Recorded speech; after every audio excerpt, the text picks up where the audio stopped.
You ask Tiger to solve. This deals with linear equations with one unknown. The final result is y equals 13. Let's solve it step by step. Simplify the expression. Expand the parentheses. Simplify the arithmetic. Group all constants on the right side of the equation. Add 32 to both sides. Simplify the arithmetic.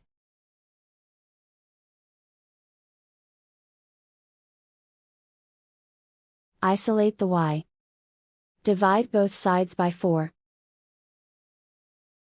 Simplify the fraction. Find the greatest common factor of the numerator and denominator.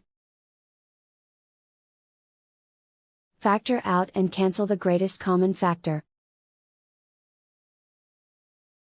And so the final result is y equals 13.